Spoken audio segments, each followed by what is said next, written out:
la loi permet à l'agent de constater de visu.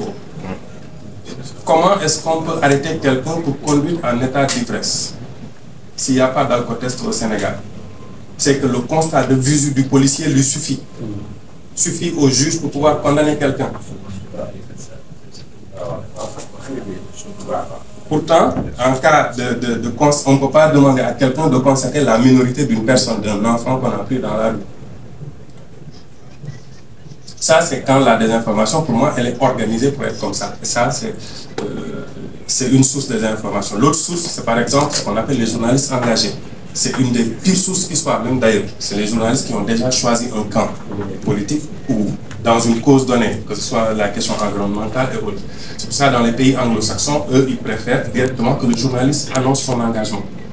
Endosse son engagement et disent, mais aux États-Unis, là, on est en période électorale.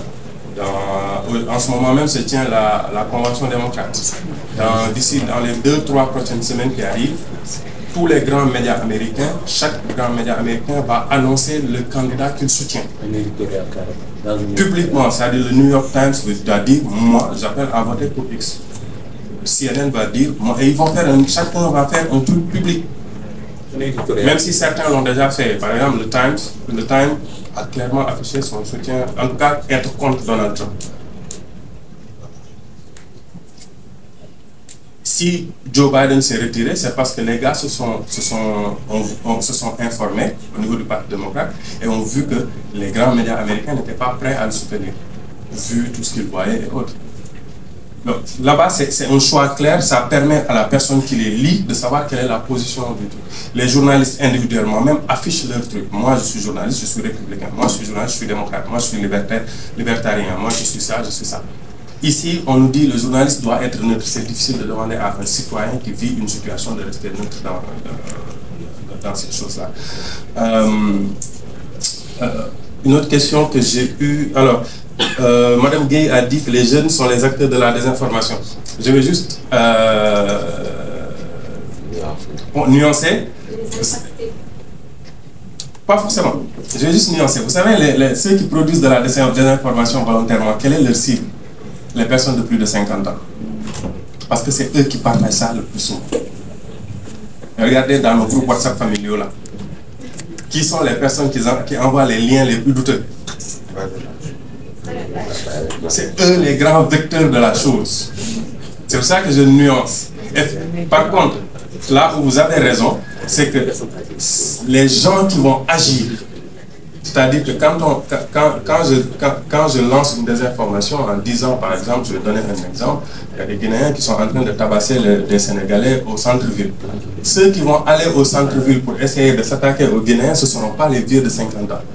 C'est ça là où vous avez raison. Mais la cible de ceux qui produisent la désinformation, c'est que cette désinformation arrive entre les mains des personnes de plus de 50 ans, parce qu'eux, elles vont la propager, mais à une vitesse. On considère, j'avais vu une étude sur ça, si je la retrouve, je pourrais partager, qui disait qu'une fausse information va 6 fois plus vite qu'une vraie information. 6 fois. Bon, ils ont fait le test en fait en prenant le même groupe et en partageant 2 informations différentes, une qui est vraie et une qui est fausse, et ils ont fait pour voir quelle est la vitesse à laquelle ça a fait le tour du groupe pour revenir en fait au point de départ.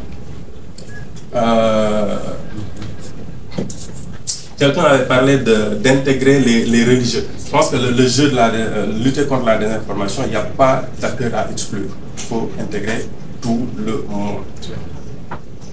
Et comme j'ai dit, la désinformation, elle va partout.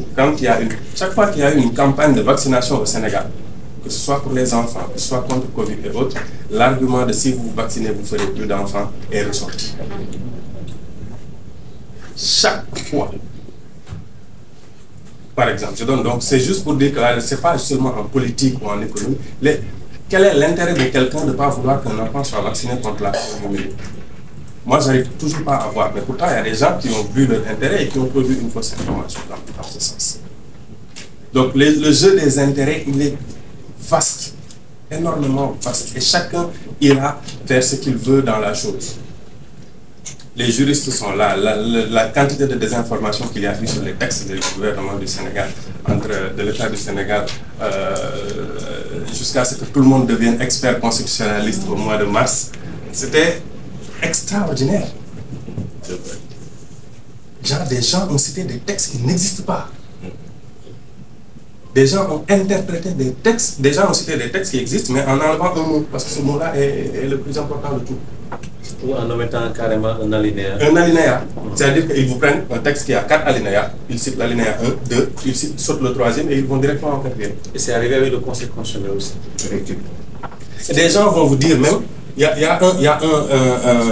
crois qu'il y a une association des juristes constitutionnalistes qui a fait un rapport, je crois qui date de 2017. Oui, et dans ce rapport-là, ils disaient qu'ils ont interrogé les membres du Conseil constitutionnel qui leur ont dit qu'il y a tellement de modifications dans la Constitution que parfois le Conseil constitutionnel se perd dans ces modifications.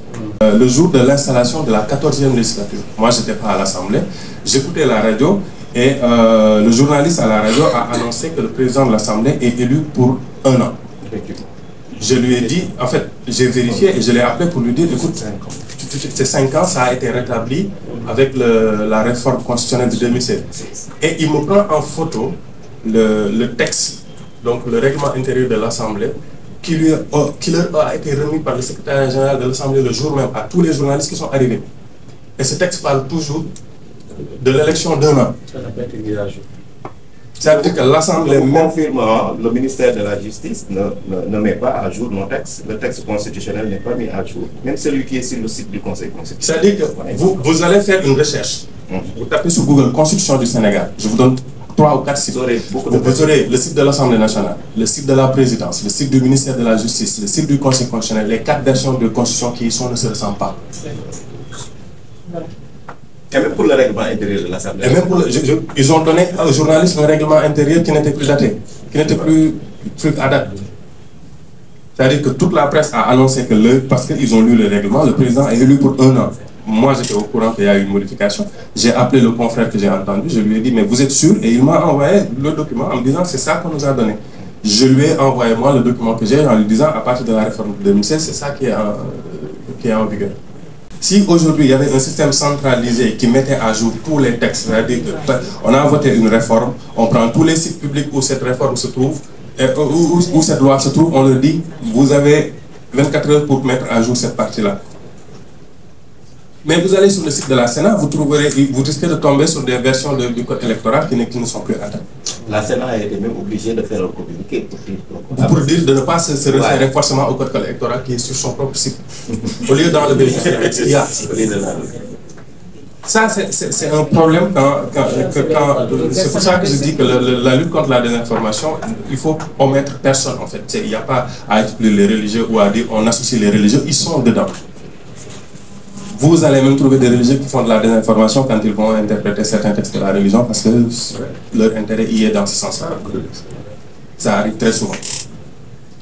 Alors, juste un truc. Pour ceux qui travaillent sur la désinformation, les questions basées sur le genre ou les violences sexistes en ligne et autres, il y a une organisation, bon, c'est une organisation anglophone, mais qui est basée au Kenya et en Ouganda, qui s'appelle Policy, P-O-2-L-I-C-Y, qui travaille uniquement sur ces questions-là. Et ils produisent énormément d'outils pour faire de la surveillance, pour lutter contre ça. Donc si ça vous intéresse, Policy, P-O-2-L-I-C-Y, j'ai aussi le contact si ça intéresse pour pouvoir le écrire par mail et autres. Tous ceux qui cherchent à gérer une parcelle de pouvoir s'occupent d'abord de l'information.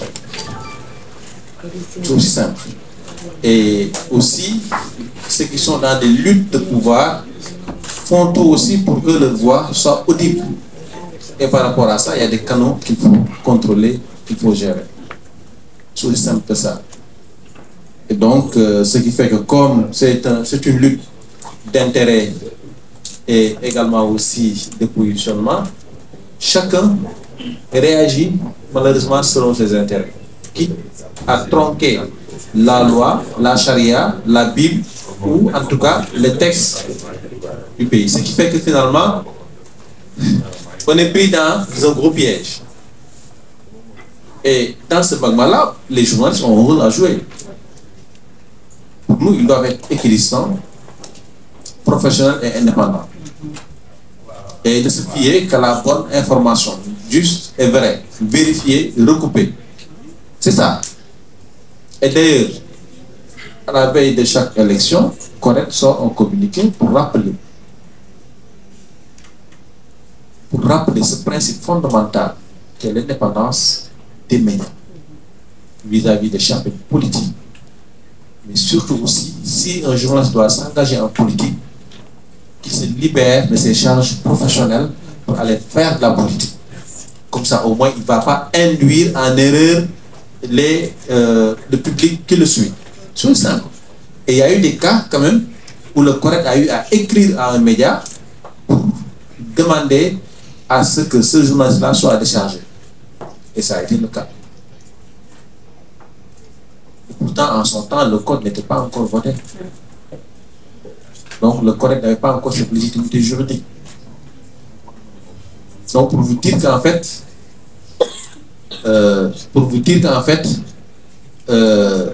c'est vrai qu'il y a une instrumentalisation et une manipulation dans les médias par parfois des hommes politiques, des lobbies économiques ou religieux, mais c'est parfois une infime partie, et c'est cette infime partie-là qui finalement finit par, disons, je ne dirais pas détruire, mais en fait entacher l'image de toute une corporation. C'est pour ça, en fait, que les organisations de presse se battent pour vraiment une réforme approfondie du secteur, mais surtout qu'on revoie certains textes et qu'on donne beaucoup plus de pouvoir au Correct, mais aussi à l'organe de régulation. Parce qu'il y a beaucoup de détails que l'organe de régulation gère. Et si l'organe de régulation n'est pas transversal et n'a pas autorité sur tout le monde pour pouvoir imposer à tout le monde ce qu'il faut faire en termes de professionnalisme, ça pose problème. Ça pose problème. Et nous espérons, en tout cas, c'est un rêve, et nous espérons y arriver un jour.